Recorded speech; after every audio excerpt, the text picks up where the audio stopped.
Good morning সবাইকে। তো morning অনেক আগেই হয়ে গেছে, কিন্তু তোমরা ভিডিওটা যতক্ষণে দেখবে ততক্ষণ অনেকটা দেরি হয়ে যাবে। তো সকাল থেকে প্রচুর কাজ ছিল, আর এইমাত্র যা স্নান করে উঠলাম, দেখেই বুঝতে পারছো। যেহেতু আরও কিছুদিন পুজো আমাদের করা যাবে না, তো দেখো আমি দেখো এখানে হচ্ছে বেগুন ভাজার বেগুন কেটেছি, এটা তো বিঘরের বেগুন, বুঝতেই পারছো সাইজ থেকে।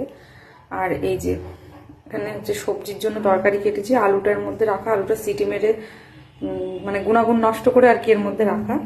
আর এই যে এখন আমি মুসলি, কলা, দুধটা জালে বসিয়েছি, গরম হলেই দুধটা দিয়ে মুসলিটা খাবো। আর এই সবজি সেদ্ধটা এটা হচ্ছে আমার জন্য লাঞ্চের। আর এই যে ফুলকপি কেটে রেখেছি। অ্যাকচুয়ালি তো আমার উনি বাড়ি নেই, মিটিংয়ের বাইরে গেছে, মিরিক গেছে, তো তার জন্য এই যে সবজিগুলো কেটে রেখেছি। এখন রান্না হবে না, এখন আমি মুসলিটাই খাবো। আর রান্নাটা করবো একেবারে রাত্রেবেলা, যাতে আগামীকাল পর্যন্ত থেকে যায়, কারণ কালকে তো 1 তারিখ। কালকে থেকে আমারও অফিসের কাজ একদম মানে জোর কদমে, কারণ এই মাসে আমার প্রচুর কামাই হয়ে গেছে।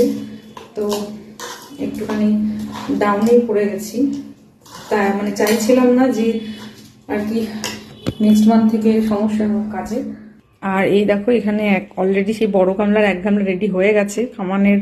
আমাদের এই 10-10 দিনকে কিছুটা কাচবো আর কিছুটা কামানের দিনকে। আর তোমাদের সাথে কথা বলতে বলতে যেমন মুসলি রেডি হয়ে গেছে, চলো খেয়ে নিই, বাই।